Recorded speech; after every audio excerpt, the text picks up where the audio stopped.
kiranya hari ini kita boleh merasakan sukacita yang dari Tuhan, amin. Dan kita pun boleh membawa sukacita itu dan boleh kita bagikan kepada saudara-saudara kita. Haleluya.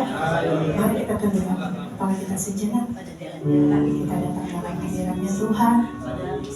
Haleluya. Apa kami bersyukur Tuhan buat hari-hari yang baik Tuhan yang boleh kami rasakan. Bahkan kami boleh dipertemukan dengan sahabat-sahabat dan saudara-saudara kami di tempat ini pada pagi hari ini Tuhan. Semuanya oleh karena kasih Tuhan yang tak pernah habis dalam hidup kami. Dan kami percaya Tuhan Engkau memberkati kami lebih lagi dan lebih lagi Tuhan. Berkenanlah Tuhan setiap pujian penyembahan kami hari ini, dan kiranya boleh berkenan di hadapan Engkau, boleh menjadi berkat Tuhan bagi kami semua di tempat ini Tuhan. Dan biar kiranya Tuhan Roh Kudus-Mu boleh hadir mengikuti kami pada hari ini. Terima kasih Tuhan, kami bersyukur. Kami bersyukur dan kami selalu bersyukur. Haleluya, haleluya. Kita masuk dalam doa pembukaan kita. Berfirman ya Tuhan. Berfirman Tuhan, sebab aku mendengar kamu yang kamu lakukan aku. Berilah doaku dan kasih padamu. Haleluya. Kita mengangkat pujian Tuhan. Penyembahan yang terbaik boleh kita berikan kepada Tuhan pada hari ini. Haleluya. Oh haleluya. Sebab Allah Roh Kudus memberkati setiap kami pada pagi hari ini. Kami bersyukur Tuhan. Kami bersyukur buat kasih setia-Mu Tuhan. Selalu baru bagi hidup kami. Oh haleluya. Oh haleluya. Haleluya. Oh haleluya Yesus Tuhan. Oh haleluya Yesus Tuhan. Oh yes. Oh haleluya Yesus Tuhan. Haleluya. Allah Roh Kudus penuhi kami di tempat ini. Amin. Haleluya.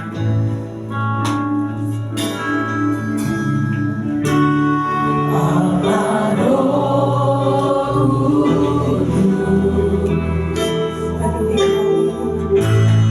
penuhi kami. Ku rindu Kau selalu dalam hidupku.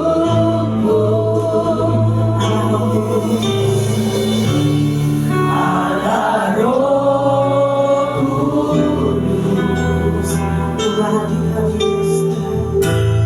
ubah hatiku, jadikanku jamalah rindu hadirat-Mu.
Yesus lebih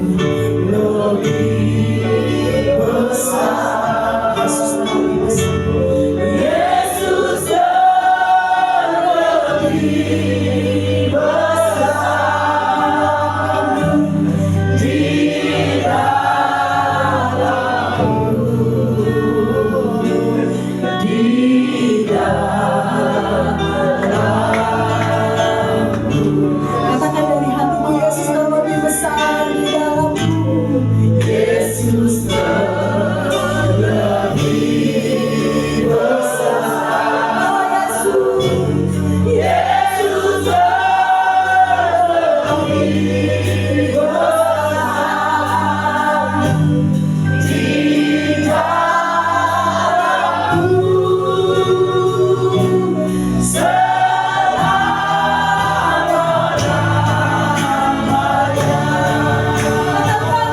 Yesus lebih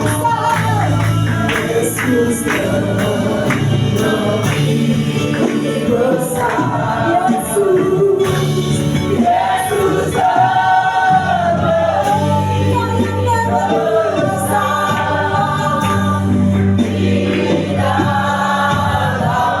Di dalam kami, di dalam.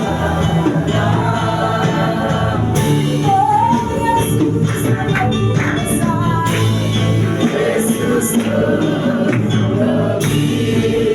besar. Yesus lebih besar.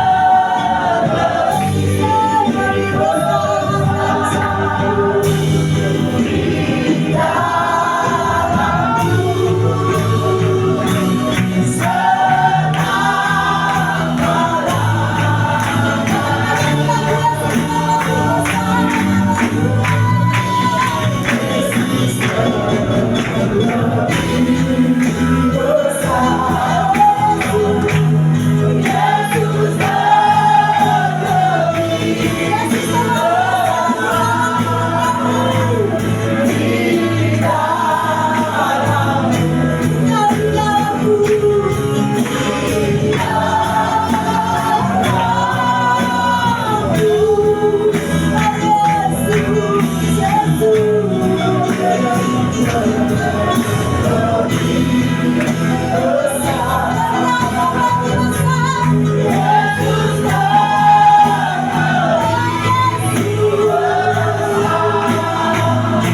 nama yang besar, kepada nama yang tidak pernah dikenal orang lain selain nama Yesus. Tuhan menaruh selamat kami bahwa Engkau adalah Tuhan kami yang terlalu besar. kami boleh berterus memanggil Engkau Tuhan kami yang agung dan yang mulia dan yang besar.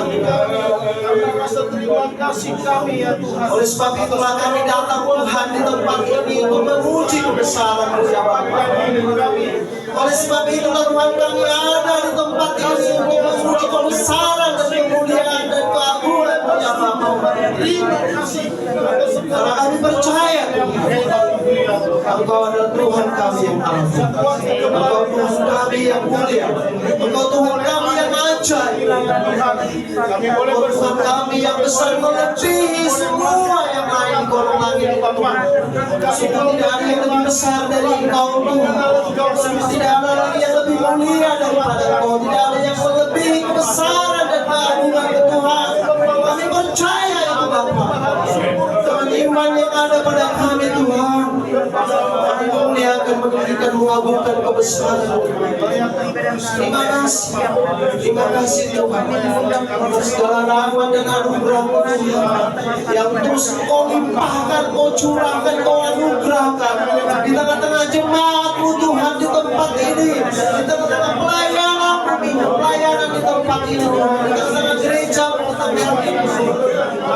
kami ada Tuhan hari ini di tempat ini semuanya oleh karena anugerah-Mu Tuhan. Terima kasih atas semua kebaikan Tuhan. Kami bersyukur, berterima kasih kepada Engkau Tuhan, Bapa kami yang baik. Karena semua kebaikan-Mu Tuhan, kami boleh ada di tempat ini.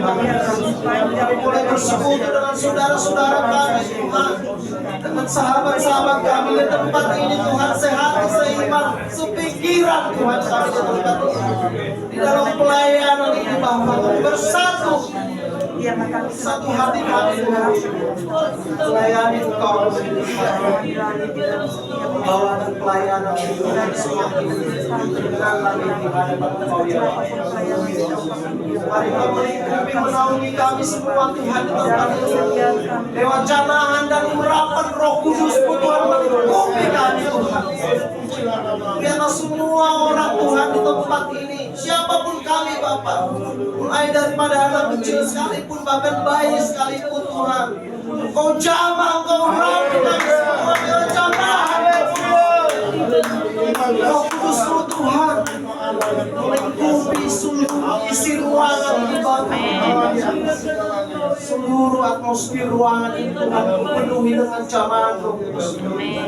Maka Roh Kudus itu Tuhan masuk ke dalam hati kami, memenuhi seluruh sendi hati kami Tuhan, sehingga kami dapat merasakan jamahan Tuhan Roh Kudus yang begitu mulia, yang begitu indah, yang begitu damai di hati kami.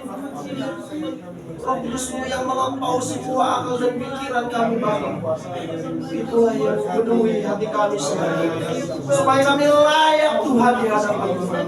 Layakkan kami Tuhan, kuduskan kami, supaya setidaknya kami layak Tuhan menenadah kepada Engkau. Kami ini hamba berdosa Bapa, kami jauh dari sempurna Tuhan. Oleh sebab itu Tuhan, kami datang di tempat ini memohon kemurahan dan belas kasihan yang Tuhan Yesus. Ampunilah kami, ampuni kami Bapa, layakkan kami Tuhan, layakkan kami di hadapan-Mu. Maka kuduskanlah jemaat ini lewat apa yang kami lakukan dan perbuat Tuhan. Biarlah berkenan di hadapan Engkau Tuhan. Semua yang kami lakukan hanya untuk hormat kemuliaan bagi Engkau Bapa. Kami tidak mencari apapun yang lain di luar itu.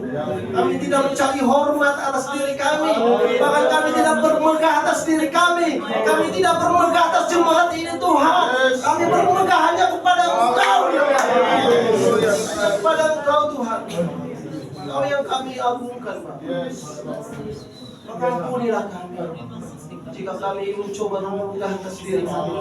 Ampuni kami, ampuni kami Bapa, supaya sekiranya kami layak Tuhan katimu di hadapan Engkau, berseru kepada Engkau ya Tuhan Daud. Pujilah Engkau Bapa, biarlah Engkau Tuhan memberkati pelayanan hari ini, ibadah kami. Berdoa Tuhan untuk anak-anak kami, sekolah yang ada di lantai 3 Bapa. Biarlah Roh Kudus-Mu juga Tuhan sampai ke sana Tuhan, melindungi menaungi anak-anak kami Tuhan. Biarlah sedini mungkin mereka dapat mengenal Engkau Tuhan. Biar sedini mungkin mereka dapat melayani Engkau Bapa dengan talenta apa yang mereka punya Bapa. Berdoa untuk guru-guru sekolah minggu Tuhan juga Engkau menjamah hidup mereka, melayani mereka, taruhkan hikmat bagi mereka untuk dapat mendidik anak-anak kami ini Tuhan, membawakan mereka supaya lebih dekat kepada Engkau ya Bapa. Berkati melayani sekolah minggu ini, kami berdoa Tuhan supaya lewat mereka juga nama Mu dimuliakan, nama Mu diagungkan dan disayangi. Kami juga berdoa Tuhan untuk semua yang mengambil bagian dalam pelayanan pelayanan hari ini Tuhan. Mulai dari para asal di bawah Tuhan, menumbuhkan iman Kau berkati mereka. Para pelayan musik juga, pelayan altar Tuhan. Bapak Ibu Desi yang membawakan kami dalam bimbingan pujian ini Tuhan. Kau berkati hidup beliau Tuhan. Kau jamah hidupnya Tuhan. Biarlah lewat anak-anakmu ini Tuhan, gereja ini boleh diberkati Bapak. Lewat pelayanan mereka, lewat talenta mereka Tuhan yang Kau taruhkan bagi mereka Tuhan.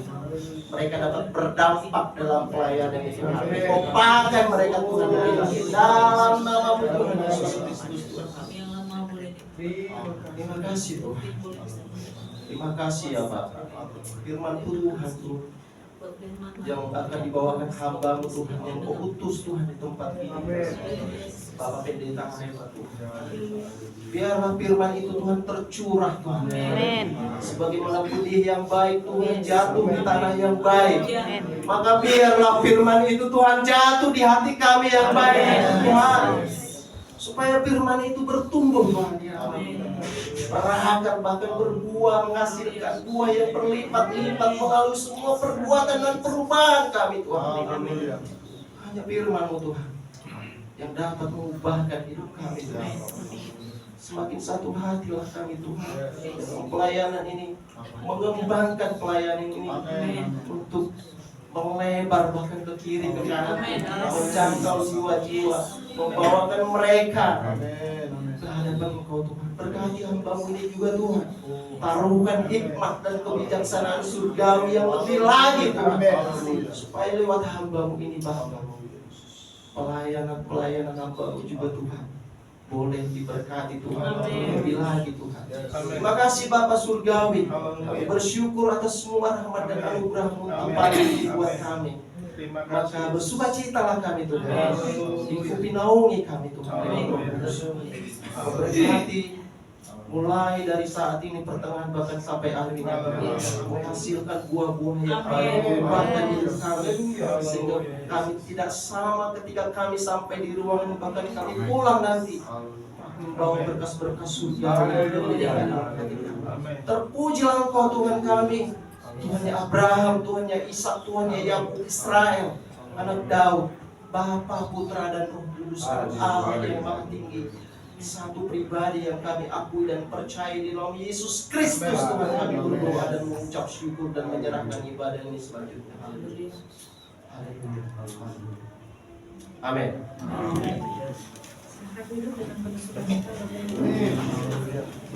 Haleluya. Di lagu pujian kita tadi ya, Yesus terlebih besar. Amin. Percaya bahwa Yesus terlebih besar? Coba kasih jempol kanan kirinya, bilang Yesusku terlebih besar. Yesus terlebih besar. Yesus terlebih besar. Haleluya. Kita terus besarkan nama Tuhan. Amin. Haleluya. Masih semangat? Haleluya. Haleluya. Kita bagi besar.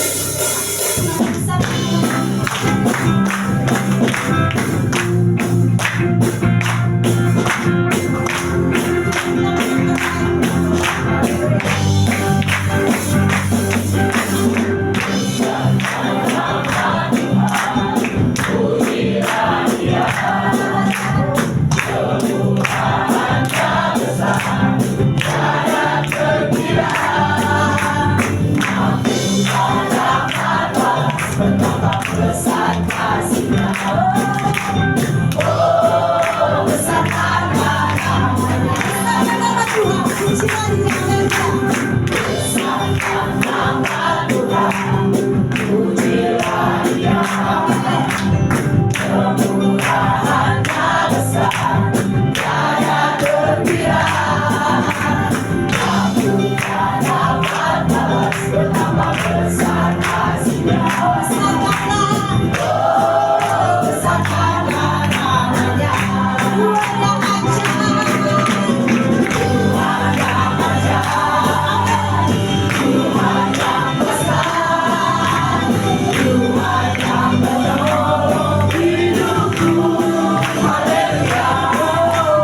penuh sukacita Bapak Ibu. Haleluya. Haleluya. Kita mau memberikan persembahan perpuluhan seperti janji kita untuk Tuhan, bahwa setiap minggu pertama kita akan memberikan persembahan perpuluhan untuk Tuhan, kalau gereja Tuhan. Nanti boleh memberikan persembahan perpuluhan dari sebelah sini Bapak Ibu seluruhnya, dan nanti akan ditutup oleh doa dari Bapak Pendeta kita. Kita akan puji Tuhan. Ku yang terbaik bagimu, ku relakan segalanya. Yang terbaik bagimu, sahabatku.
Mari angkat tanganmu dan berkatilah setiap persembahan kepada Tuhan. Bapa, terima kasih kami kepada Kau, Allah yang telah memberikan kami kasih karunia, Allah yang telah memberikan kami kesempatan untuk kami boleh berdiam di hadirat-Mu, membawa sembah pujian kami, membawa perpuluhan kami, membawa hati kami, bahkan segenap jiwa dan roh kami kepada Allah. Kami tahu Bapa yang baik, inilah ketundukan hati kami, inilah ketaatan kami. Kami mau terus belajar dibentuk oleh-Mu, kami mau terus belajar dibentuk oleh kebenaran firman-Mu, kami mau terus belajar percaya bahwa di dalam Allah ada sukacita dan berkat ya Tuhan. Hari ini setiap umat-Mu, jemaat GPI Bukit Zaitun Kalimas hari ini mengatakan persembahan perpuluhan di hadirat-Mu yang kudus. Maka tangan Tuhan yang hebat, tangan Tuhan yang heran, tangan Tuhan yang ajaib itu yang memberkati setiap keluarga dan rumah tangga, memberkati setiap tangan-tangan yang mengantarkan persembahan menjadi dupa yang harum di hadapan-Mu pagi hari ini ya Tuhan. Setiap benih yang didatangkan kepada Allah, biarlah tangan Tuhan melipat gandakannya, mempercayakan kepada setiap jemaat-Mu 30, 60 bahkan 100 kali ganda. Setiap apa yang Kau percayakan, biarlah mereka bersuka cita di dalamnya. Diberkatilah mereka di waktu keluar, diberkatilah mereka waktu masuk, diberkatilah mereka di ladang, bahkan di mana saja Tuhan yang Kau berkati setiap hidup mereka. Kami percaya Bapa yang baik, ada roh Allah, ada kuasa Tuhan yang terus meliputi seluruh jemaat Tuhan di tempat ini. Kami berdoa dalam nama Yesus, dari yang terkecil sampai yang tertua, Tuhan pelihara berkati kami semua, sehingga kami boleh Tuhan menghasilkan buah-buah yang baik, benih-benih yang terus mendatangkan sukacita di tengah-tengah gereja Tuhan, di tengah-tengah keluarga dan rumah tangga kami Tuhan. Terima kasih Bapa yang baik, kiranya dupa harum persembahan kami yang kami hantarkan hari ini boleh kiranya berkenanlah di hadapan Allah, dan perkenanan-Mu melawat setiap umat-Mu ya Tuhan. Terpujilah nama-Mu, sebab Engkau Allah yang berkuasa berdaulat di dalamnya. Kuduskanlah semua menjadi persembahan harum di hadapan-Mu ya Allah. Dalam nama Yesus Kristus, Allah kami yang hebat, Tuhan kami yang luar biasa, kami hantarkan persembahan kami benih ini kepadamu ya Tuhan. Engkaulah pemiliknya Bapa di surga. Bagimu segala hormat, pujian, kekal sampai selama-lamanya. Haleluya. Yang diberkati Tuhan bersama katakan amin. Kita mau mendengarkan firman Tuhan yang akan dibawakan oleh Bapak Pendeta kita, Bapak Pendeta M. Hareva yang telah datang dari GPG Wisata. Kita bersyukur kiranya hari ini kita boleh terus dilakukan oleh firman dari hamba-Nya. Haleluya. Kita mau sambut firman Tuhan. Kita mau sambut firman Tuhan. Sebab segala perkara dapat kami tanggung di dalam Dia yang memberikan kepada kita. Haleluya. Segala perkara dapat ku tanggung di dalam Dia yang memberi kekuatan. Tuhan Yesus penolong dan sahabat. Tetap percaya Tuhan setia. Segala perkara dapat ku tanggung di dalam Dia yang memberi kekuatan. Tuhan Yesus penolong dan sahabat. Tetap percaya Tuhan setia. Tetap Percaya Tuhan setia. kami mau setia tetap padamu Tuhan. Haleluya. Karena Engkau telah terlebih dahulu setia bagi kami. Amin. Kami mau jadi orang yang tahu diri. Yes. Kami mau jadi orang yang mengerti pengorbanan Kristus bagi kami. Ajar kami, didik kami lewat firman Tuhan, supaya kami boleh mengenal pribadi Kristus yang sebenarnya. Haleluya. Jangan kami menyebut nama Tuhan, jangan kami menyebut nama Yesus, tapi kami tidak paham siapa Yesus. Hari ini didik kami lewat firman Tuhan. Amin. Kiranya kami boleh pulang dari tempat ini dengan membawa berkat-berkat. Haleluya. Haleluya. Amin. Shalom. Puji Tuhan. Sukacita yang begitu luar biasa saya boleh terima, saya boleh lihat di GPI Bukit Zaitun di tempat ini. Saya boleh melihat aura yang baru. Haleluya. Dan tadi saya bicara-bicara dengan Pak Pendeta, memang GPI harus berubah, Haleluya. harus update. Amin. Amin. Kami di Pospol Gereja Wisata juga begitu. Saya katakan bahwa GPI itu harus berubah. Kalau nanti kita ditelan sama zaman, kita nanti ditinggal sama yang lain-lain. Tidak sekedar hanya mempertahankan doktrin, bahwa doktrin GPI seperti ini, kami paling benar, kami paling bagus. Tapi kan orang melihat seperti apa kita dalam pelayanan kita. Haleluya. Jadi puji Tuhan, makanya tadi saya katakan GPI Bukit Zaitun ada aura yang baru. Haleluya. Puji Tuhan. Bukan buat Tuhan. Bapak Ibu yang dikasihi Tuhan, sekali lagi Bapak Pendeta terima kasih. Hamba Tuhan terima kasih saya diberikan kesempatan melayani hari ini. Ya. Karena saya juga sudah sampai janji kemarin waktu saya dibesuk untuk melayani di tempat ini. Makanya saya minta sama pendeta, saya mau menepati janji saya. Karena kalau minggu-minggu berikutnya, saya nggak tahu bisa apa enggak. Mungkin banyak pelayanan, selagi ada waktu. Kalau diizinkan, saya melayani hari Minggu. Pak Pendeta bilang dengan senang hati. Nah, saya lihat dulu Pak Pendeta senang hati, saya juga senang hati. Haleluya. Tadi saya lihat waktu saya masuk, pas saya jalan sama istri saya lihat banyak mata melihat. Mungkin kaget kali ya. Ini biasanya itu suami lebih tinggi dari istri, kok istri lebih tinggi dari suami?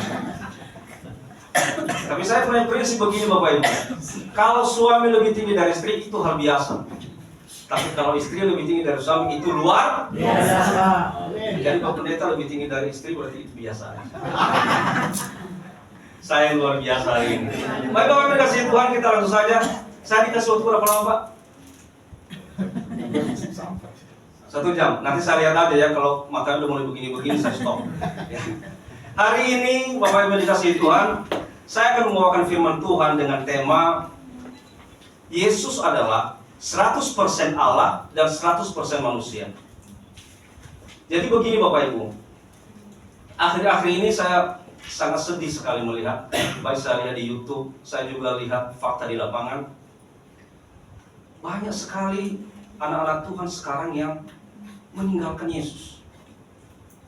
Dan bahkan paling menyedihkan, yang sekolah teologi, lulusan teologi meninggalkan Yesus. Kenapa? Ini ada kaitannya dengan tadi apa yang saya omongin.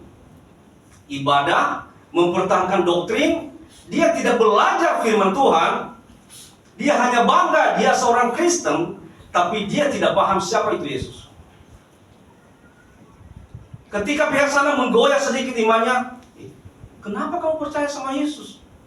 Yesus itu kan baru diangkat jadi Tuhan tahun 325 pada konsili Nisea oleh bapak-bapak gereja. Kok mau mentuhankan Yesus? Itu kan manusia. Nih, kalau enggak kita lihat sejarah begini-begini. Yang enggak paham tentang Yesus, apa yang ada dalam benaknya? Oh iya ya, berarti selama ini saya ketipu. Ternyata Yesus itu manusia. Memang benar manusia. Tapi jangan lupa bahwa Yesus juga itu adalah Allah. Nah, nanti saya akan coba ajarkan di sini. Saya akan bagi dua. Ya, saya akan bagi dua. Kapan dia dikatakan Allah, kapan dia dikatakan manusia.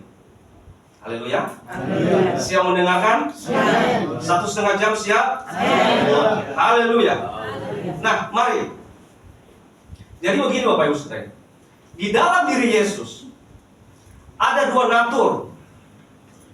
Yang pertama, dia punya natur ilahi. Dan kedua, dia punya natur manusia. Saya akan coba sampaikan ini dengan bahasa yang paling sederhana. Jangan sampai ibu-ibu kami yang di belakang nanti bingung, apa sih? Ngomong apa sih di depan ini? Saya coba menyampaikan dengan bahasa yang sederhana. Dalam diri Yesus ada dua natur. Yang pertama, natur ilahi dan natur manusia. Kalau kita hanya punya satu natur, yaitu natur manusia. Di dalam diri kita nggak ada natur ilahi. Inilah bedanya kita dengan Yesus. Mari kita baca. Sekarang kita bicara natur ilahi Yesus. Kita baca dari Yohanes, Injil Yohanes, pasal 1, ayat 1 sampai 3. Kalau bisa ditampilkan, silakan ditampilkan. Injil Yohanes, pasal 1, ayat 1 sampai 3. Demikian firman Tuhan. Kita baca bersama-sama. 1, 2, 3. Pada mulanya adalah firman. Firman itu bersama-sama dengan Allah, dan firman itu adalah Allah. Ia pada mulanya bersama-sama dengan Allah. Segala sesuatu dijadikan oleh Dia, dan tanpa Dia tidak ada sesuatu pun yang telah jadi dari segala yang telah dijadikan. Ayat pertama dia mengatakan pada mulanya. Pada mulanya artinya itu merupakan suatu frase pembuka atau awal. Kalau dikatakan frase pembuka atau awal, berarti nggak ada lagi yang lebih awal dari itu. Dia paling awal. Dan yang awal itu siapa? Hanya Allah. Nggak ada yang lebih awal daripada Allah. Kalau ada yang lebih awal daripada Allah, berarti ada yang menciptakan Allah. Nah, dikatakan pada mulanya adalah firman. Berarti yang mula-mula itu, yang paling awal itu adalah hanya firman. Dan dikatakan pada mulanya adalah firman. Firman itu bersama-sama dengan Allah, dan firman itu adalah Allah. Udah jelas loh. Apalagi mau kita bantah.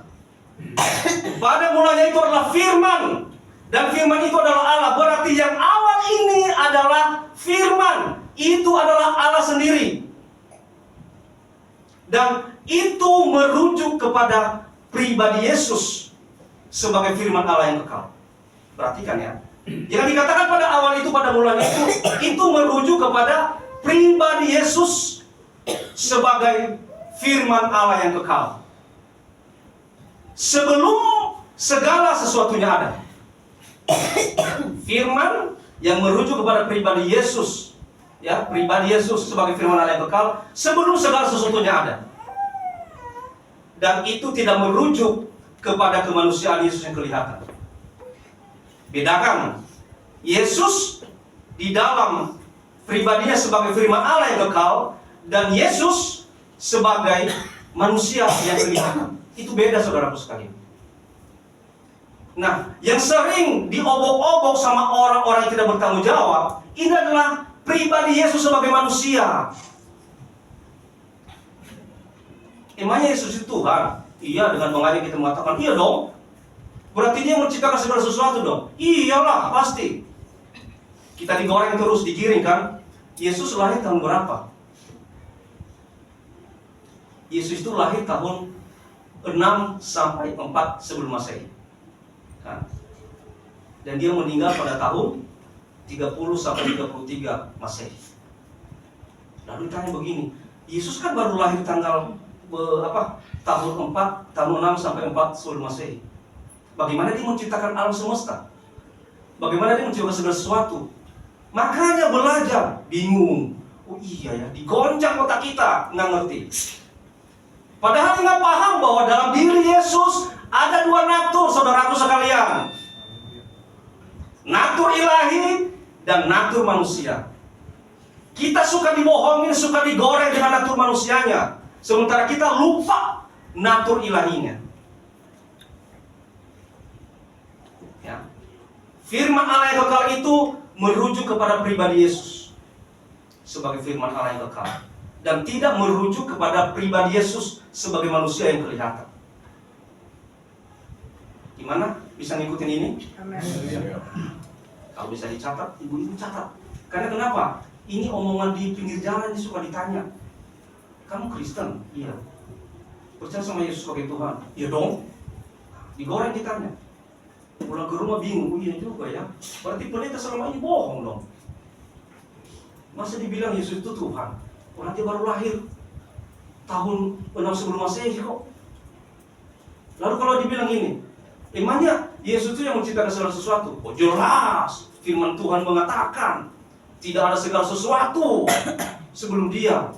Lalu kita digoreng lagi. Yesus itu keturunan siapa? Keturunan Yehuda. Yehuda itu keturunan siapa? Keturunan Abraham kan? Iya pasti. Lalu dia keturunan Abraham. Dari Abraham sampai ke Yesus berapa keturunan? Ada yang tahu? Berapa? Salah, 42 keturunan. Dari Abraham sampai Yesus 42 keturunan. Lah bagaimana Yesus mau menciptakan Abraham? Bingung kan? Anak cucu cicit yang 42 keturunan menciptakan opung-opungnya. Kan nggak mungkin. Nah, sekarang kita belajar. Itu manusianya, saudara. Yang menciptakan itu adalah dia sebagai firman Allah yang kekal. Kalau dalam bahasa teologinya itu pra-eksistensi putra Allah. Pra keberadaan putra Allah, yaitu Yesus. Nyambung ya? Nah, lalu sekarang pertanyaannya, siapa firman yang bersama-sama dengan Allah ini?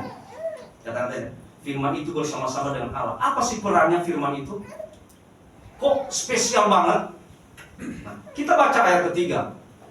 Segala sesuatu dijadikan oleh Dia, dan tanpa Dia tidak ada suatu pun yang telah jadi dari segala yang telah dijadikan.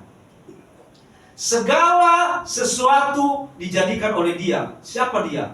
Oleh Yesus sebagai firman Allah yang kekal. Bukan sebagai Yesus, bukan Yesus sebagai manusia. Itu belum lahir. Segala sesuatu dijadikan oleh Dia, oleh Yesus sebagai firman Allah yang kekal tadi, bukan oleh kemanusiaan Yesus. Dan tanpa Dia, tanpa firman Allah yang kekal tadi, tidak ada satupun yang telah jadi dari segala yang telah dijadikan. Artinya bahwa Yesus ini dalam eksistensinya sebagai pra-eksistensi putra Allah, dalam firman Allah yang kekal, Dia yang menjadikan segala sesuatu. Sebenarnya kalau manusia ini tidak berdosa, kalau manusia ini tidak bejat, kalau manusia ini tidak jatuh dalam lumpur dosa, nggak akan Allah itu capek-capek jadi manusia.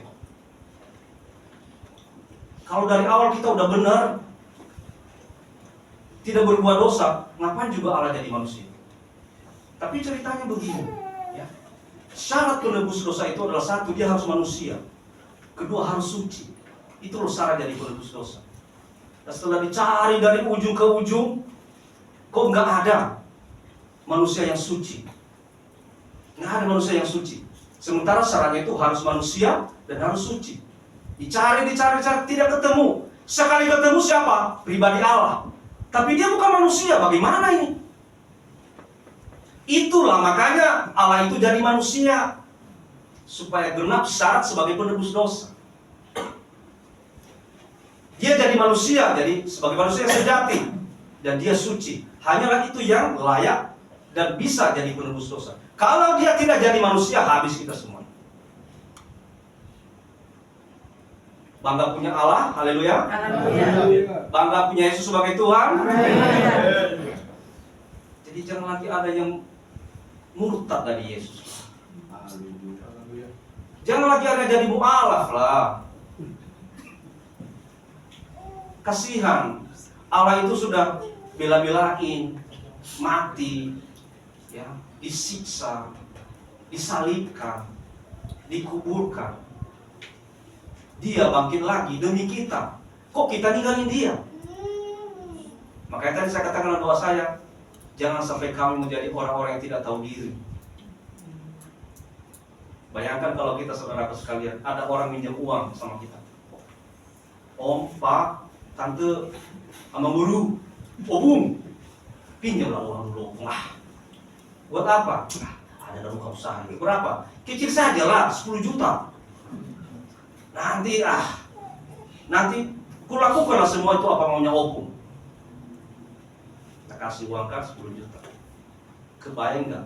Kalau orang ini setelah dia pinjam, ketika kita tagih dia lebih galak dari kita. Ada kejadian begitu nggak? Kayaknya semua korban semua. Dia lebih galak dari kita. Terus ketika kita tagih, ngomong sana sini, oh itu Opung, itu aja, udah kayak nagih apa aja, kita dijelek-jelekin lah. Opung tidak tahu diri. Dulu waktu saya masih ini dulu muda, apapun juga yang Opung itu mau, saya ikutin semuanya, dijelek-jelekin lah kita. Bagaimana hati Opung ini? Sakit nggak? Sakit kan, kecewa. Nah sama saudaraku sekalian, Yesus yang sudah rela mati buat kita, lalu hanya gara-gara otak kita digoncang karena kekurang pengetahuan kita ninggalin Yesus. Yesus sakit hati, Yesus terluka, Yesus tersalib kembali oleh kelakuan kita. Nah, jadi perhatikan ini, ya saudaraku sekalian. Tadi yang saya katakan itu, Yesus itu dalam pra-eksistensi Putra Allah, itu dalam eksistensinya sebagai firman Allah yang kekal. Ya. Dan dikatakan itu segala sesuatu diciptakan oleh Dia, oleh firman Allah yang kekal tadi. Jadi saudaraku, firman yang disebut di sini ini bukan hanya sekedar kata-kata. Nah kita juga memahami begini, firman itu adalah berarti apa yang dikatakan oleh Allah, berarti itu firman. Tapi di sini bukan hanya sekedar kata-kata saudaraku sekalian, tapi itulah yang disebut dengan logos. Logos itu adalah apa? Nah, ada seorang filsuf namanya Philo, dia mengatakan begini, logos itu adalah Tuhan yang menjadi manusia sejati. Dan kata seorang juga filsuf namanya John, dia mengatakan apa? Bahwa logos itu adalah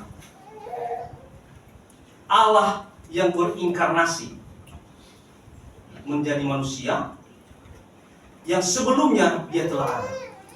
Itu filsuf-filsuf yang terkenal, saudara-saudara. Jadi logos itu adalah sebenarnya itu pribadi Yesus sendiri. Nah, firman Allah yang kekal tadi yang saya katakan itu adalah logos atau Yesus pribadi, bukan sekedar kata-kata. Ya. Jadi logos itu adalah kemahasabdaan Tuhan, kemahasabdaan Allah, itulah logos itu. Jadi bukan hanya sekedar kata-kata. Kalau akibat dari kata-kata, kalau sekedar kata-kata itu apa? Misalnya menciptakan alam semesta, itu hasil dari sekedar kata-kata. Menciptakan langit, itu hasil dari kata-kata. Atau menciptakan bumi, itu hasil dari kata-kata. Tapi logos yang dimaksud tadi adalah pribadi Yesus sendiri. Allah yang berinkarnasi menjadi manusia, di mana sebelumnya dia telah ada. Itu ya. Yesus itu sendiri lah firman Allah itu, firman Allah yang kekal itu. Nah, kalau demikian Bapak Ibu sekalian, kalau tadi saya katakan firman Allah itu pada mulanya, kalau demikian maka firman Allah itu tidak mungkin tidak kekal. Ada yang bertanya begini, bukan yang bertanya, saya bertanya karena dia berdebat terus. Saya tanya begini, Allah itu kekal enggak? Iya kekal. Terus firman Allah itu kekal enggak? Kekal. Berarti ada dua yang kekal dong. Lalu siapa Allah di sini? Oh enggak, begini. Oh enggak bisa. Saya bilang, yang kekal itu hanya satu. Saya mau tanya sekali lagi, Allah itu kekal enggak? Kekal. Firman Allah itu kekal enggak? Kekal. Terus yang mana Allah di situ? Nah, di sini sebenarnya itu konsep Trinitas atau konsep Tritunggal. Ya, nanti saya akan jelaskan ke bawahnya ya. Jadi firman Allah itu pasti kekal karena dikatakan pada mulanya adalah firman. Berarti firman itu juga kekal. Kalau misalnya firman itu tidak kekal, berarti Allah pernah tidak berfirman. Kalau Allah tidak pernah berfirman, berarti Allah itu pernah apa? Pernah tidak bisa berkata-kata. Kan begitu. Dia pernah bisu. Kan begitu. Kalau ada yang bilang firman itu tidak kekal, firman itu bukan Allah, berarti Allah itu tidak pernah tidak berkata-kata. Lalu bagaimana dia menciptakan segala sesuatu kalau dia tidak bisa berfirman? Jadi jelas saudara sekalian bahwa firman itu adalah kekal dan itulah pribadi Allah sendiri. Jelas tadi pada mulanya adalah firman, firman itu bersama-sama dengan Allah dan Allah itu adalah firman. Jelas. Itu bukan bahasa Korea kok. Bahasa Indonesia jelas sekali. Kalau kita bahasa Ibrani-nya juga jelas sekali. Firman itu adalah Allah. Ya. Lalu roh.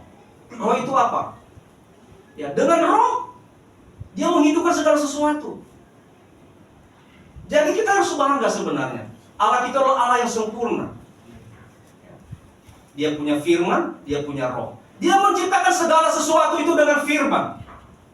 Lalu setelah diciptakan, dia menghidupkan dengan rohnya. Jadi lengkap, sempurna. Setelah dia ciptakan, dia hidupkan dengan roh.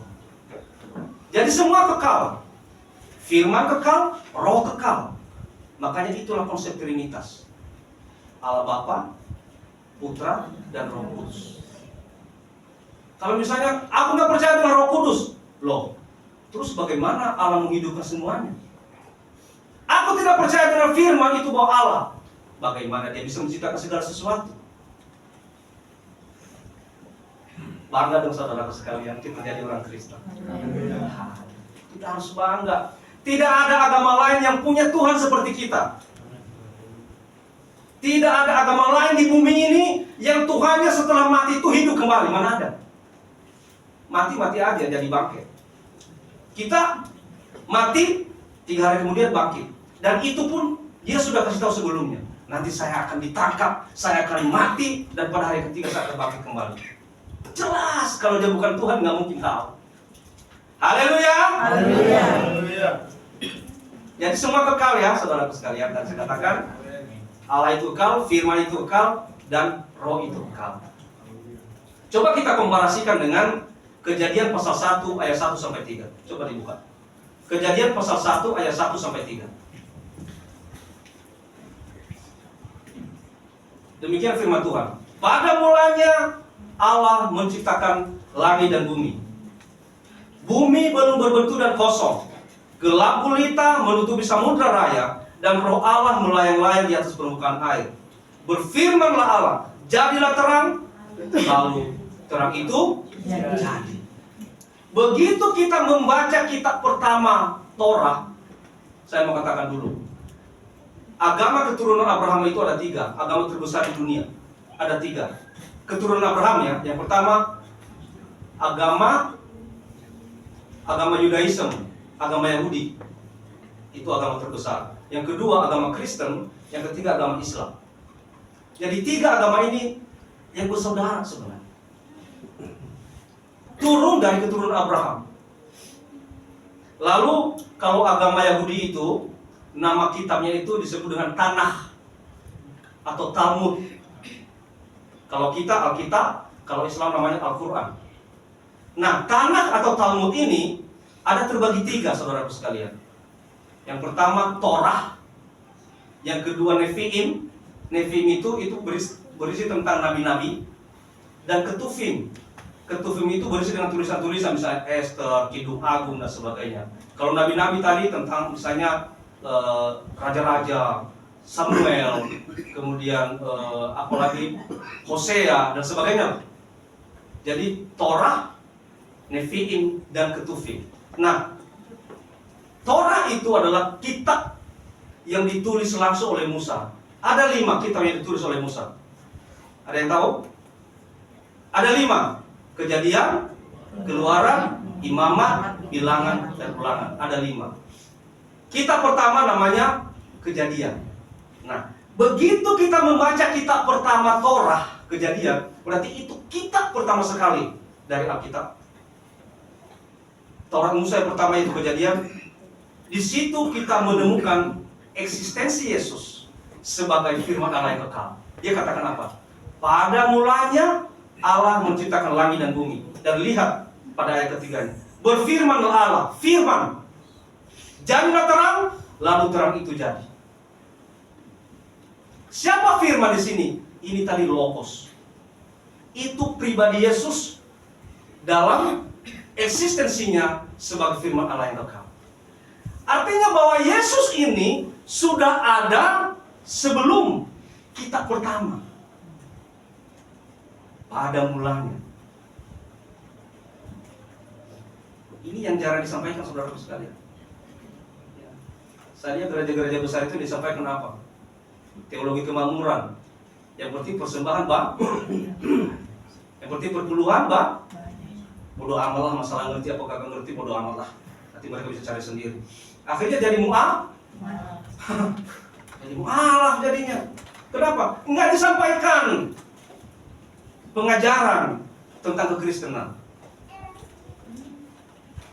Jadi ketika kita membuka kitab pertama Taurat, di situ sudah kelihatan eksistensi Yesus sebagai firman Allah yang kekal. Apa yang kita ragukan lagi? Apa kita masih ragu bahwa Yesus itu adalah firman Allah yang kekal?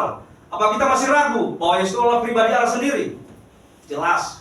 Tadi Yohanes pasal 1 ayat 1 sampai 3, Kejadian pasal 1 ayat 1 sampai 3 jelas bahwa Yesus itu adalah Allah yang kekal. Haleluya. Haleluya. Nah, jadi saudaraku sekalian, eksistensi Yesus sebagai firman Allah yang kekal itu sudah ada sejak buku pertama Torah. Jadi bukan ciptaannya Paulus. Ya, saya bilang itu kan ciptaannya Paulus. Ini ciptaannya bapak-bapak gereja. Ini ciptaan pada konsili Nisea. Itu Yesus diangkat jadi Tuhan. Ngapain sih manusia diangkat jadi Tuhan? Nggak ngerti dia. Nah, kita juga jangankan mereka, kita juga nggak ngerti kan? Ketika kita didebat, pelongo, akhirnya kita nggak bisa jawab, pindah jadi mu'alaf. Itu saudara sekalian. Jadi kita harus banyak belajar tentang firman Tuhan. Ya, Yesus sudah ada sebelum segala sesuatu dijadikan. Itu tadi natur Yesus sebagai ilahi. Sekarang natur manusia Yesus.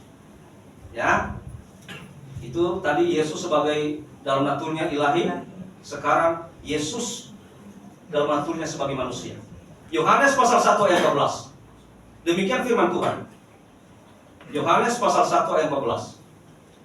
Firman itu telah menjadi manusia. Haleluya. Haleluya. Dan diam di antara kita. Dan kita telah melihat kemuliaannya, itu kemuliaan yang diberikan kepadanya sebagai anak tunggal Bapa, penuh kasih karunia dan kebenaran. Firman itu telah menjadi manusia. Ini tadi yang saya katakan. Tadi natur ilahinya, sekarang natur manusianya. Setelah firman itu jadi manusia, ketika firman dikandung oleh perawan suci Maria tanpa campur tangan seorang laki-laki, disitulah dia sepenuhnya jadi manusia. Sekali lagi, ketika firman itu dikandung oleh perawan suci Maria tanpa campur tangan seorang laki-laki, disitulah dia sepenuhnya sebagai manusia sejati. Makanya kalau ditanya begini, kalau misalnya Yesus itu Tuhan, kenapa dia mati? Kenapa dia lapar? Suka ditanya begitu kan? Kenapa dia lapar? Kenapa dia disalibkan? Kenapa dia minta ikan goreng? Ada loh ayatnya itu. Yesus minta ikan goreng.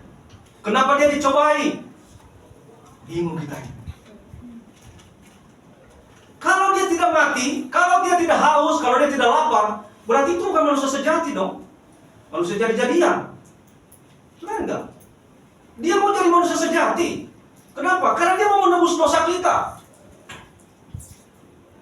Kalau dia tidak jadi manusia sejati, nggak akan bisa jadi penebus dosa.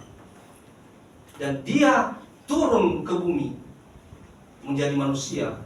Itu adalah merupakan karya penyelamatan Allah bagi kita. Itu karena kasih Allah bagi kita. Kalau Allah tidak mengasihi kita, kalau Allah itu tidak sayang bagi kita, ngapain dia capek-capek jadi manusia? Capek, disiksa, difitnah, disalibkan, lambungnya ditombak, aduh, di mahkota duri. Kalau kasih mahkota itu mahkota berlian kek, mahkota duri, macam-macam, sampai lambungnya ditusuk untuk membuktikan, untuk memastikan dia udah mati apa tidak. Ngapain capek-capek? Itu demi kasihnya kepada saya, kepada saudara semua. Kalau enggak, kita sudah binasa, saudara sekalian. Jadi kalau Yesus itu katakan lapar, haus, mati, dicobai, disalibkan, dan sebagainya, iya betul. Tapi itu dalam eksistensinya sebagai manusia sejati. Setelah firman itu jadi manusia, dikandung oleh perawan suci Maria tanpa campur tangan seorang laki-laki. Jadi dia bukan anak biologis. Beda dengan kita. Karena bapak kita, mama kita ketemu, jadilah kita. Kalau Yesus tidak. Firman yang dikandung oleh Roh Kudus melalui rahim perawan suci Maria. Jadi kalau ditanya kenapa Tuhan mau mati, ya iya dong mati. Kenapa? Ya karena itu firman telah jadi manusia. Itu dalam eksistensinya dia sebagai manusia. Bukan firman Allah yang kekal. Suka didebat, perhatikan. Ada ayat Yohanes pasal 8 ayat 58. Coba dibuka deh. Yohanes pasal 8 ayat 58. Jadi ini agak-agak, kalau kita nggak paham tadi yang saya katakan, Yesus itu punya dua natur ilahi dan natur manusia, kita bingung menjawab ini. Yohanes pasal 8 ayat 58 dikatakan begini. Kita baca sama-sama. 1, 2, 3. Kata Yesus kepada mereka, Aku berkata kepadamu, sesungguhnya sebelum Abraham jadi, Aku telah ada. Haleluya. Tapi bagaimana mengartikan ayat ini? Sebelum Abraham jadi, Aku telah ada. Tapi saudara coba baca Injil Matius pasal 1 ayat 17. Itulah silsilah Yesus. Dan kalau kita hitung silsilahnya dari Abraham sampai Kristus, itu ada 42 keturunan. Bagaimana dia mengatakan sebelum Abraham jadi, Aku telah ada? Secara logika bingung nggak? Pak Pendeta punya cucu, punya cicit lah sampai ke cicit 42. Mungkin Pak Pendeta udah nggak ada lagi kan? Lalu cicitnya itu apa namanya? Cicit kalau di bawah sekali, apa namanya? Nggak tahu lagi namanya apa. Cucu cocok nggak tahu. Nggak tahu. Tiba-tiba yang keturunan Paulus mengatakan nih, sebelum bapakku ada, Aku telah ada. Kata bapaknya, sehat nak? Waras enggak? Nah inilah yang digoreng mereka-mereka di luar sana. Yesus itu baru ada 42 keturunan setelah Abraham. Bagaimana kamu bilang dia sudah ada sebelum Abraham jadi? Nah inilah tadi yang saya jelasin. Yang ada sebelum Abraham itu adalah eksistensinya sebagai firman Allah yang kekal. Haleluya. Gimana, udah bisa menjawab? Jadi nggak bingung lagi ya. Memang iya dong. Yesus sudah ada sebelum segala sesuatunya ada. Tapi itu dalam keberadaannya sebagai firman Allah yang kekal. Bukan kemanusiaannya. Memang Yesus baru lahir pada tahun 6 sampai 4 sebelum Masehi. Dan dia mati pada tahun 30 sampai 33 Masehi. Itu manusianya. Jadi kamu jangan goreng itu. Kita harus bagi dua dulu. Mana dia sebagai ilahi, mana dia sebagai manusia. Kalau demikian kita bisa memusungkan dada. Aku paham kekristenan. Aku paham pengajaranku. Haleluya. Nah, saudaraku sekalian, jelas firman Tuhan berkata, dia yang dibunuh dalam keberadaannya sebagai manusia. Karena firman sendiri benar-benar menjadi manusia. Dibunuh dalam keberadaannya sebagai manusia. Karena firman itu benar-benar jadi manusia sejati. Bukan manusia jadi-jadian. Kalau manusia jadi-jadian kan bisa kelihatan, bisa enggak. Bisa lapar, bisa enggak. Bisa haus, bisa enggak. Kalau ini benar-benar jadi manusia seperti kita. Ya. Tadi ayat 14 dikatakan, firman itu telah menjadi manusia dan tinggal di antara kita. Jadi saya kira ini semua clear. Haleluya. Tidak ada yang perlu dibantah. Ya, tidak perlu dibantah. Lalu saudara sekalian, sering kita dengar istilah inkarnasi, benar? Inkarnasi. Jadi saudaraku, inkarnasi itu adalah Yesus itu merupakan cara berada Allah. Perhatikan ya. Yesus itu merupakan cara berada Allah. Dia menjadi manusia dengan cara berinkarnasi. Kata inkarnasi sendiri itu artinya in, masuk ke dalam, dan karnis itu adalah daging. Berarti inkarnasi artinya masuk ke dalam daging. Manusia masuk ke dalam daging. Jadi Allah masuk ke dalam daging, mewujud sebagai manusia, yaitu siapa namanya? Yesus Kristus. Itulah inkarnasi. Jadi kalau dengar istilah inkarnasi, itu namanya manusia masuk ke dalam daging dan mewujud sebagai manusia yang disebut dengan Yesus Kristus.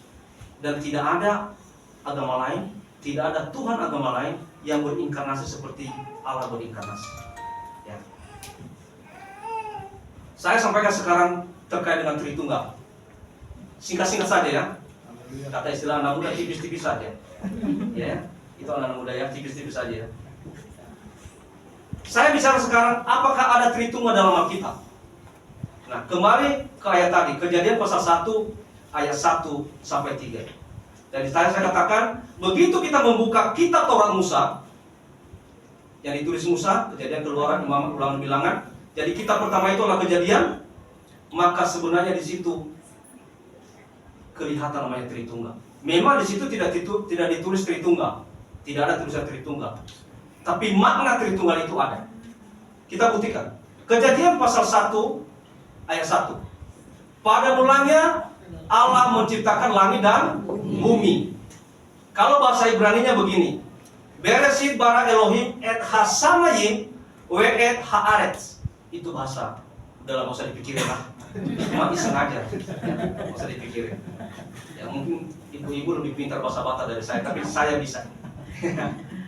Nah, di sini saudaraku sekalian, ditemukan eksistensi Bapa sebagai pribadi Allah. Yang pertama disebut dengan Elohim. Maka dikatakan Bereshit bara Elohim. Jadi eksistensi Bapa sebagai pribadi Allah, yang pertama ada kata-kata Elohim. Pertama ya, berarti ada Bapa. Itu pribadi Allah yang pertama, ada Bapa. Kemudian ayat kedua, bumi belum berbentuk dan kosong, gelap gulita menutupi samudra raya, dan roh Allah melayang-layang di atas permukaan air. Mau saya baca lagi bahasa Ibraninya? Ada yang bilang, gak usah Pak. Saya baca aja ya, sedikit aja. Dikatakan begini, waha aretz hayata tohu wabohu, wahosek alpane tahom, waruah Elohim marahepet apane hamayim. Nah, di sini ada istilah ruah Elohim. Ruah Elohim itu artinya Roh Kudus. Jadi ini pribadi Allah yang ketiga, Roh Kudus. Jelas ya? Sekarang yang ketiga. Berfirmanlah Allah, jadilah terang, lalu terang itu jadi. Bahasa Ibrani-nya begini, Wayomer Elohim Yahior Wahior. Di sini ditemukan pribadi Allah yang kedua, yaitu Wayomer Elohim. Wayomer Elohim itulah firman yang tadi saya katakan logos. Logos pribadi Yesus atau pra eksistensi putra Allah. Jadi jelaslah tadi katakan Bapa, yang kedua itu Roh Kudus, yang ketiga adalah firman atau logos. Nah, kalau kita paham bahasa aslinya, bahasa Ibrani-nya, di sini jelas-jelas dalam Kejadian pasal 1 ayat 1 sampai 3. Jelas di situ kelihatan dengan Tritunggal. Ada Bapa, ada Putra atau Logos atau Firman, dan ada Ruah Elohim atau ada Roh Kudus. Jadi kalau ada yang bilang mana Tritunggal itu memang dalam kitab, ada. Mana tulisannya? Iya dong, nggak mungkin ditulis langsung Tritunggal, nggak mungkin. Tapi lihat maknanya. Tritunggal itu apa sih sebenarnya? Bapa, Putra, Roh Kudus. Mari kita lihat. Ada yang Bapa, Putra, Roh Kudus. Langsung buka Torah pertama. Tulisan Musa yang pertama. Kitab Musa yang pertama, Kejadian. Atau bahasa Ibrani itu Bereshit. Jelas, ayat 1 menunjukkan Bapa, ayat 2 menunjukkan Roh Kudus, ayat 3 menunjukkan firman atau logos. Haleluya. Haleluya. Masih dengar saya? Amin. Iya. Nanti kalau saya lihat, tadi saya bilang ya, kalau ada yang ngantuk-ngantuk baru saya stop. Jadi kalau mau di stop, ada yang ngantuk dulu. Haleluya. Ya, saudaraku sekalian,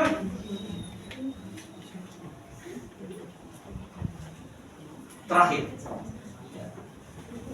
ada sering pertanyaan begini, apakah Yesus itu benar Allah? Nah itu tadi saya sudah jelasin ya, tapi saya coba kutip kembali. Apakah Yesus itu benar Allah? Kapan Yesus menyebut dirinya Allah dan mengatakan sembahlah aku? Benar nggak? Ayah sekali itu berseliweran pertanyaan-pertanyaan kayak gitu. Udah dijawab, ditanya lagi. Udah dijawab, ditanya lagi. Ini pertanyaan konyol sebenarnya. Pertanyaan-pertanyaan yang selalu diulang-ulang. Karena dia tidak butuh jawaban. Dia tidak butuh jawaban. Yang penting dia pengen menebak. Walaupun kamu jawab, walaupun kita jawab berkali-kali, ditanya lagi pertanyaan yang sama. Kapan Yesus menyebut dirinya Allah dan mengatakan sembahlah aku? Mana ayatnya? Nah, kita buktikan gitu. Ya. Saya mau sampaikan dulu, ketika Yesus itu di bumi, dia hidup di tengah-tengah bangsa Yahudi. Jadi bukan di tengah-tengah bahasa Indonesia, bukan di tengah-tengah bangsa Inggris atau Jerman atau Amerika, di tengah-tengah bangsa Yahudi. Nah, di mana negara Yahudi memiliki budaya sendiri.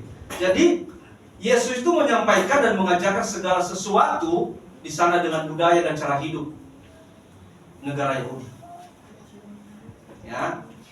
Jadi ayat-ayat di bawah ini, saya menyampaikan ayat di bawah ini menunjukkan bahwa Yesus adalah Allah. Dan dia tidak pernah mengatakan akulah Allah, sembahlah aku, nggak pernah. Tapi dari caranya bicara, dari mukjizat-mukjizat yang dia lakukan, disitulah kita jelas melihat dia Allah. Kalau dia bukan Allah, dan kalau dari kata-katanya mukjizat dilakukannya itu bukan menunjukkan, dia bukan mengatakan dia Allah, hingga mungkin dia dilemparin batu, hingga mungkin dia dibunuh, hingga mungkin dia dikejar-kejar oleh orang Yahudi pada waktu itu. Tapi karena kata-katanya itu, ya, perumpamaan-perumpamaan yang diberikannya itu membuktikan, menunjukkan bahwa dia Allah, maka dia itu dibunuh, dikejar, dilempari batu. Coba ya, kita lihat. Pertama dulu, coba kita lihat Markus pasal 2 ayat 5 sampai 7. Kita cepat ya. Markus pasal 2 ayat 5 sampai 7. Di sini Yesus berkata dia Allah. Markus pasal 2 ayat 5 sampai 7 dikatakan demikian, ketika Yesus melihat iman mereka, berkatalah ia kepada orang lumpuh itu, "Hai anakku, dosamu sudah diampuni." Tetapi di situ juga duduk beberapa ahli Taurat. Mereka berpikir dalam hatinya, mengapa orang ini berkata begitu? Ia menghujat Allah. Siapa yang dapat mengampuni dosa selain daripada Allah sendiri? Haleluya. Tidak ada yang bisa mengampuni dosa selain daripada Allah. Dia mengatakan dosamu telah diampuni. Berarti siapa dia? Clear? Satu. Ya. Dosamu telah diampuni. Perkataan ini secara budaya di Yahudi menyatakan bahwa dia adalah Allah. Maka orang Yahudi mengatakan dia menghujat Allah karena dia secara terang-terangan mengatakan dirinya Allah. Jelas, saudaraku sekalian. Walaupun dia tidak mengatakan akulah Allah, tapi siapa yang bisa mengampuni dosa? Hanya Allah. Dia mengatakan dosamu telah diampuni. Lanjut, Matius pasal 9 ayat 6. Matius pasal 9 ayat 6 dikatakan demikian. Matius pasal 9 ayat 6 dikatakan demikian. Tetapi supaya kamu tahu bahwa di dunia ini anak manusia berkuasa mengampuni dosa. Lalu berkatalah ia kepada orang lumpuh itu, bangunlah, angkatlah tempat tidurmu dan pulanglah ke rumah. Siapa yang berkuasa mengampuni dosa? Anak manusia. Siapa anak manusia itu? Yesus. Berarti siapa dia? Allah. Yesus mengatakan bahwa dia berkuasa mengampuni dosa. Siapa yang bisa mengampuni dosa selain daripada Allah? Tidak ada. Ini menandakan bahwa Yesus adalah Allah. Dan ini membuat orang Yahudi itu ingin membunuh Yesus secara terang-terangan karena mengaku dirinya Allah. Yang mengerti bahasa ini hanya orang-orang Yahudi, karena budaya di sana itu seperti itu. Kalau mereka tidak paham kata-kata Yesus ini, mereka tidak akan mengejar-ngejar Yesus. Tapi orang Yahudi akhirnya ingin membunuh Yesus. Enak benar. Enak benar mengampuni dosa. Emangnya siapa kamu? Dia nggak paham bahwa itulah Allah sendiri. Haleluya. Berikutnya Yohanes pasal 8 ayat 57 sampai 59. Saya baca dengan cepat. Maka kata orang Yahudi itu kepadanya, umurmu belum sampai 50 tahun dan engkau telah melihat Abraham. Kata Yesus kepada mereka, aku berkata kepadamu, sesungguhnya sebelum Abraham jadi, aku telah ada. Lalu mereka mengambil batu untuk melempari dia, tetapi Yesus menghilang dan meninggalkan bait Allah. Yesus mengatakan, dia sudah ada sejak kekekalan sampai kekekalan. Ini cara terang-terangan Yesus kepada orang Yahudi bahwa dia sudah ada sejak kekekalan sampai kekekalan. Dia mengatakan, aku ini sudah ada sejak kekekalan sampai kekekalan. Makanya dia dilemparin, dikejar, mau dibunuh. Siapa kamu? Yang sudah ada sejak kekekalan itu hanya Allah. Berarti dia mengaku dirinya Allah. Jelas, sini clear lagi bahwa berkali-kali sebenarnya Yesus itu mengatakan dirinya Allah. Tapi kita aja yang kurang paham. Ya. Lanjut, Yohanes pasal 5 ayat 18. Dikatakan demikian, Yohanes 5:18, sebab orang-orang Yahudi lebih berusaha lagi untuk membunuhnya, bukan saja karena ia meniadakan hari Sabat, tetapi juga karena ia mengatakan bahwa Allah adalah Bapanya.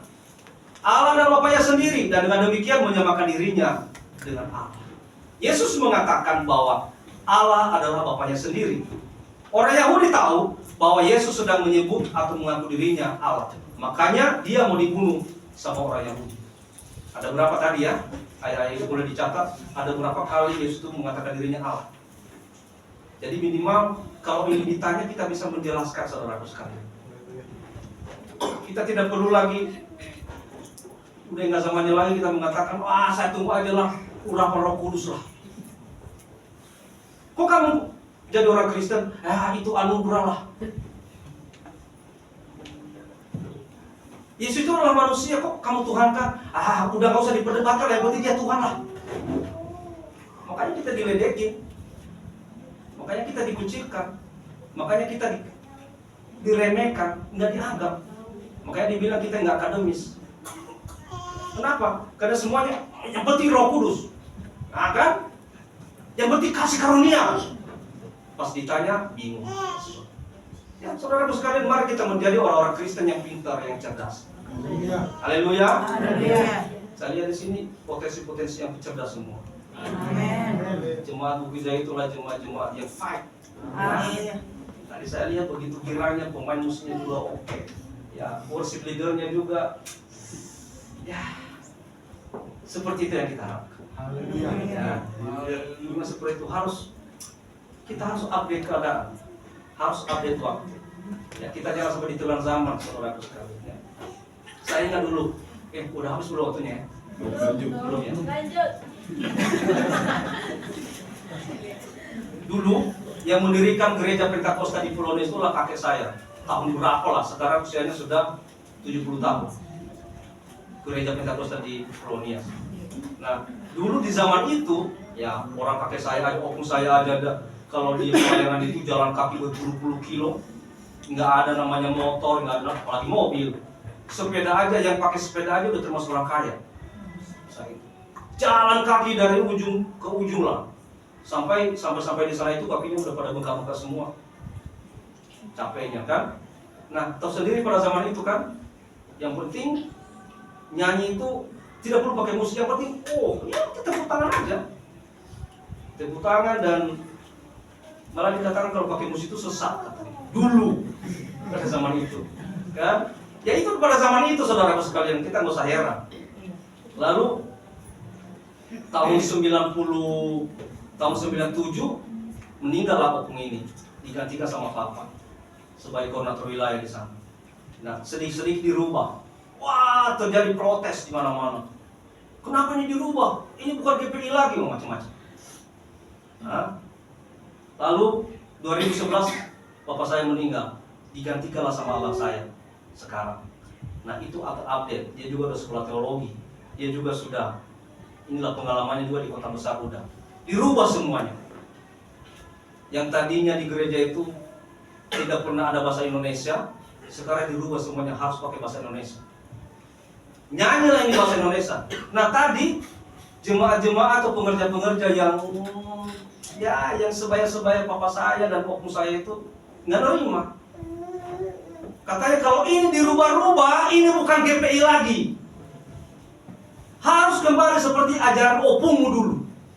Nah, masa udah tahun segini masih nggak boleh pakai musik? Nyanyi bahasa Indonesia, mereka mengatakan, coba ini nyanyi bahasa Indonesia. Kita kayak makan ubi bakar panas katanya. Diprotes habis-habisan. Abang saya itu udah korwi loh, ditunjuk-tunjuk sama mereka. Harus kembali seperti ajaran opungmu. Ini bukan GPI lagi. Abang saya cuma lulus dada aja. Dia bilang apa? Ya, yang bisa nyanyi aja loh, opung. Kalau yang nggak bisa nyanyi, udah tunduk aja kepadanya, berdoa dalam hati. Tapi aku juga pengen nyanyi, ya udah opung nyanyi aja. Tapi aku nggak bisa bahasa Indonesia, pakai bahasa Inggris nggak apa-apa. Terus mereka protes lagi. Kalau ini kami pakai bahasa Indonesia, bahasa Nias, yang sana bahasa Indonesia, ini kayak di Babel dong, bahasanya beda-beda. Jadi apa yang mau sampaikan di sini? Untuk perubahan itu susah minta ampun. Jadi tadi kalau dilihat, saya lihat banyak perubahannya. Puji Tuhan. Tepuk tangan buat Tuhan. Harus berubah, saudara. Dan bukan hanya berubah dalam hal ibadah juga, berubah juga kualitasnya. Datangkan pendeta-pendeta yang berkualitas untuk mengajar kita di sini. Bapak pendeta kita sudah oke juga, ya bolehlah diskusi dengan pendeta-pendeta. Datangkan ke sini. Yang kita butuhkan bukan kuantitas, kuantitas bolehlah, jumlah boleh, tapi kualitas itu. Kenapa? Kualitas itu menentukan. Ketika kita berada di dunia luar, nah di situ diuji kualitas kita. Dalam hal kepengetahuan kita, kemampuan kita berbicara, kemampuan kita menjawab, diuji di luar, saudara-saudara. Dan kalau di sini nggak diajarkan, bagaimana? Makanya tadi saya katakan sama Pak Pendeta, oke Pak Pendeta, saya ini sudah bagus, tinggal tambah kualitas pengetahuan aja. Kalau itu berarti udah bagus. Ya, kalau kualitasnya bagus, kuantitasnya juga nanti oke ya. Untuk beli gedung itu mah gampang. Amin. Amin. Saya bisa beli di mall lantai berapa kan Pak Pendeta ya. Ya, jadi kembali ke firman Tuhan bahwa Yesus itu berkali-kali mengatakan bahwa dirinya itu apa?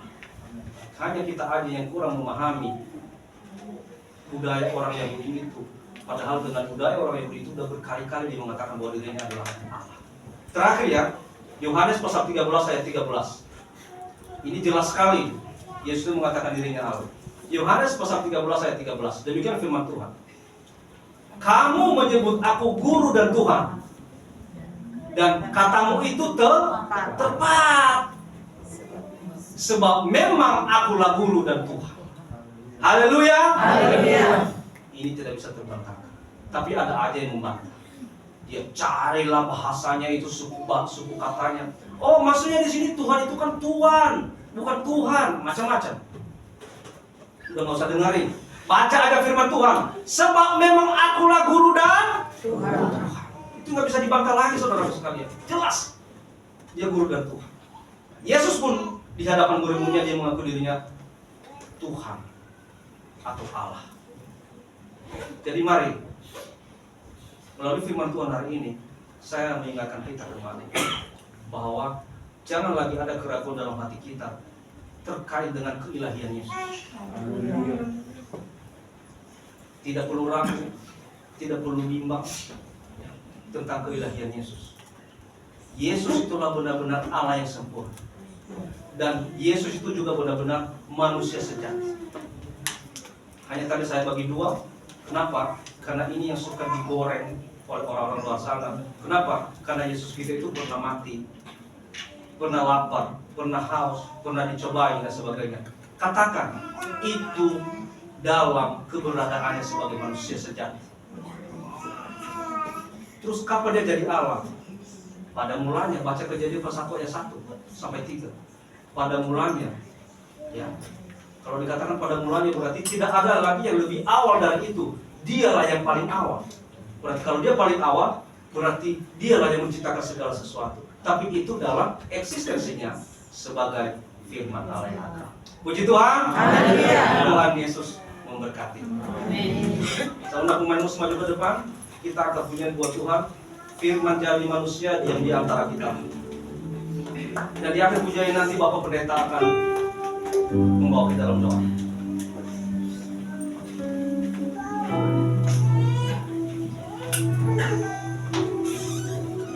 Firman dari manusia yang di antara kita.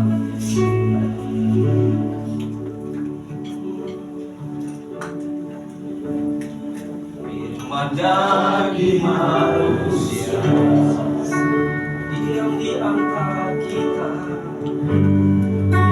Di antara kita ada hidup, dalam hati manusia. Engkau datang bagi dunia. Katakan sekali lagi, firman dari manusia.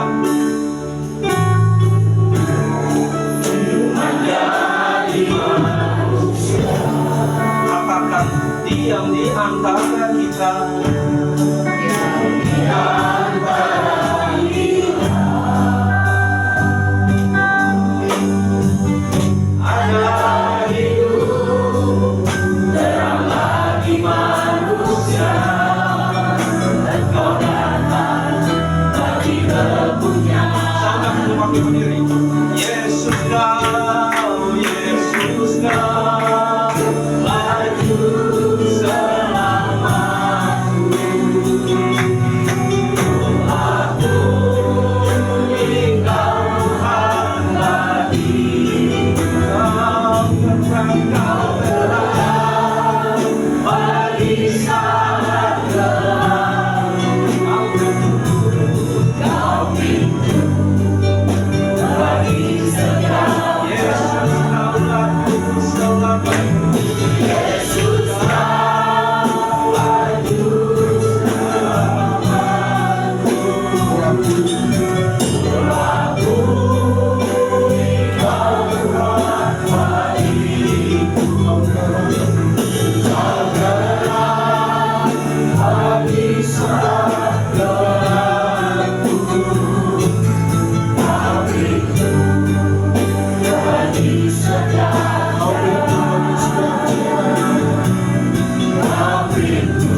haleluya.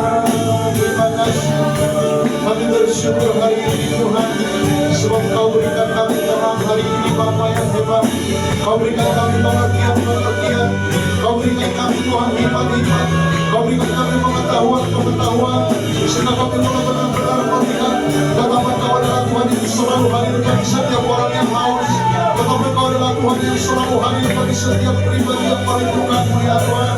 Hari ini pernyataan begitu hebat di tengah-tengah kami. Hari ini pernyataan kebenaran-Mu Kau nyatakan di tengah-tengah gereja-Mu Tuhan. Hari ini kedaulatan Allah, kedaulatan Yesus sebagai pribadi, sebagai Tuhan, sebagai manusia, Tuhan nyatakan di tengah-tengah gereja-Mu di tempat ini. Kami bersyukur, kami sangat bersyukur kepada Allah, kami sangat bersyukur kepada pribadi Yesus, kami sangat bersyukur kepada Tuhan kami Kristus dan Raja kami yang mulia, yang hari ini diperdengarkan di tengah-tengah kami, bahwa tidak ada lagi keraguan-keraguan kami, tidak lagi kegentaran ketakutan kami, tidak ada lagi yang perlu kami waspadai, sebab ada Yesus pribadi yang telah menyelamatkan hidup kami, yang telah memberikan keselamatan bagi kami. Pengakuan kami hari ini bahwa adalah satu-satunya Tuhan yang telah membawa kami kepada kemenangan. Engkau adalah satu-satunya Allah yang menjadi pribadi, yang membawa kami kepada penebusan. Kami bersyukur hari ini firman-Mu begitu dahsyat diperdengarkan di tengah-tengah kami. Urapan Roh Kudus yang terus menerjemahkan bagi kami, supaya kami semakin dapat memahami maksud hati Tuhan, dan kami tetap teguh berdiri dalam iman kami bahwa Yesus Tuhan, bahwa Yesus adalah pribadi yang menjadi pribadi Allah yang hidup. Dan kami percaya hari ini kami tidak biasa-biasa, tetapi akan menjadi umat-umat Kristen yang luar biasa di dalam Tuhan. Sebagai kota-kota pengertian bagi kami, dan kota-kota pengetahuan bagi kami, sehingga kami tidak hanya berkata iman kami, tetapi kami percaya bahwa ada Yesus yang telah menjadi materi bagi hidup kami Tuhan. Terima kasih Bapa di surga, terima kasih kami bersyukur, karena sangat bersyukur di siang hari ini Tuhan. Urapan-Mu, Roh Kudus-Mu itu yang terus menjadi saksi materi bagi kami Tuhan. Terima kasih Bapa di surga, terima kasih segala hormat pujian, pengagungan kemuliaan hanya bagi Engkau Tuhan kami yang hebat. Terima kasih Bapa, diberkatilah semua hati kami, diberkati setiap rencana kami, diberkati setiapnya pribadi kami yang telah mendengarkan Engkau berbicara lewat hamba-Mu hari ini, sehingga kami akan teguh berdiri, kami akan terus kuat di dalam Kristus Yesus Tuhan kami. Terima kasih Bapa di surga, terima kasih buat anugerah-Mu, terima kasih buat kasih karunia-Mu, terima kasih buat kami boleh belajar hari ini untuk mengenal Allah lebih dekat lagi Tuhan, untuk kami mulai lebih lagi memahami bahwa Engkau Tuhan satu-satunya, Yesus yang menjadi pribadi yang telah menebus setiap hidup kami. Terima kasih Bapa di surga, terima kasih Bapa yang baik. Diberkatilah semua keluarga-keluarga di tempat ini, semua jemaat di tempat ini, dari yang terkecil sampai yang tertua. Tuhan tutup bungkus peliharaan kami. Firman-Mu berkuasa bagi kami, firman yang diperdengarkan hari ini berkuasa itu bagi setiap pribadi kami Tuhan, kami yang hebat, sehingga kami terus Tuhan akan berdiri dalam semua penglihatan pengharapan kami kepada Allah kami yang hebat. Terima kasih Tuhan Yesus yang baik. Berkati bangsa dan negara kami ini ya Tuhan. Berkati terus Bapa yang baik, pemimpin-pemimpin negeri kami ini, roh hikmat daripada Tuhan. Bahkan juga Tuhan Yesus Kristus kami berdoa untuk damai sejahtera bagi bangsa kami Indonesia ini ya Tuhan. Sebab kami tahu Bapa yang baik, sumber dari semua kebaikan, sukacita, bahkan damai sejahtera datangnya daripada Engkau ya Allah. Maka diberkatilah negara kami ini Tuhan kami yang hebat, oleh semua kehendak dan rancangan-Mu yang hebat itu ya Tuhan. Banyak jiwa dimenangkan Bapa di surga, semua itu menjadi hormat kemuliaan-Mu. Gereja-gereja Tuhan kiranya terus berkembang bertumbuh di dalam Engkau Bapa yang baik, membawa kabar baik, berita sukacita bagi banyak orang, sehingga Tuhan kami yang hebat akan semakin banyak yang menerima, mengakui bahwa hanya di dalam Yesus Kristus, hanya di dalam nama-Mu ada keselamatan dan Tuhan yang hidup bagi kami. Terima kasih Bapa, hamba-Mu yang telah Kau utus hari ini boleh memberkati kami Tuhan. Urapan-Mu lebih lagi atas hamba-Mu Bapak Pendeta kami mengalih Harepa beserta keluarga. Kami berdoa dalam nama Tuhan Yesus. Diberkatilah Apostol Grand Wisata ya Tuhan kami yang baik. Kami percaya ada rancangan hebat Tuhan lewat hamba-Mu. Ada rencana besar Tuhan lewat hamba-Mu. Diberkatilah semua keluarga dan rumah tangganya Bapa yang baik. Diberkatilah anak-anak, diberkatilah jemaat yang ada di Grand Wisata ya Tuhan. Terima kasih untuk seluruh anugerah-Mu yang hebat hari ini, yang diperdengarkan oleh hamba-Mu di tengah-tengah kami. Bertumbuhlah terus iman kami, teguhlah kami mengiring dan mengikut Engkau ya Bapa di surga, sehingga keraguan, ketakutan tidak lagi kami boleh alami, tetapi kami tetap percaya bahwa Yesus telah memantraikan kami. Terima kasih Bapa, terima kasih Tuhan kami yang hebat. Kemuliaan dan hormat bagi Engkau Bapa di surga. Kami pulang sebentar dari tempat ini, Roh Allah yang terus menyertai memberkati kami semuanya. Bagi-Mu lah Tuhan kami yang baik, puji-pujian kami, persembahan kami, semua yang kami hantarkan hari ini, Tuhan Allah saja yang memberkatinya berlipat kali ganda.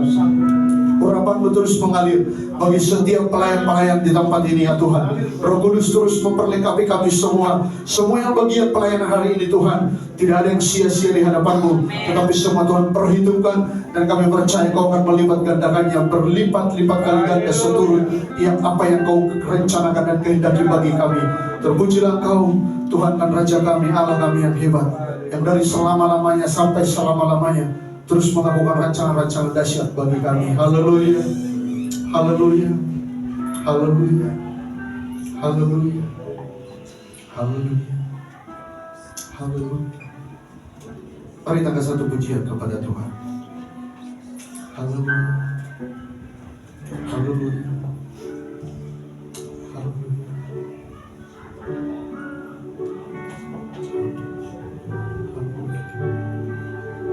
Haleluya. Kita dengar pujian ini, nanti di akhir pujian hambanya Bapak Pendeta boleh menyampaikan doa berkat bagi kita.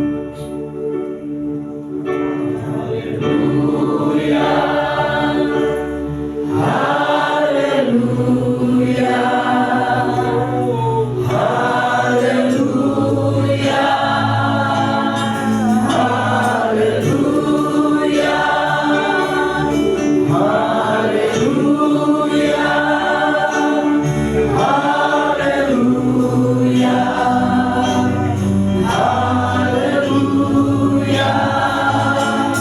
haleluya,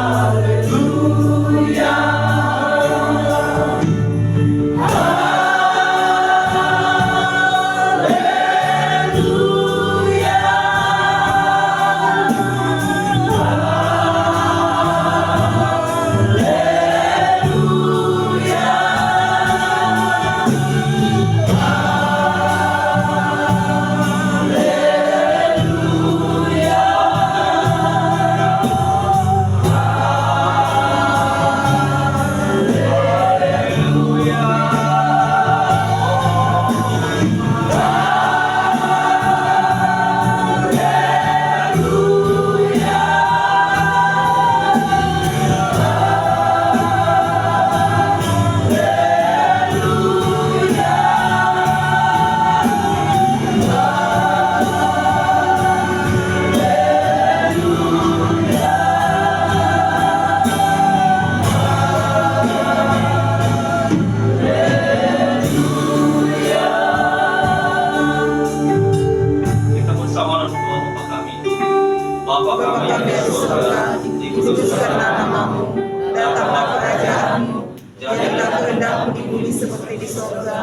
Berikanlah kami pada hari ini makanan kami yang secukupnya, dan ampunilah kami atas kesalahan kami, seperti kami mengampuni orang bersalah kepada kami.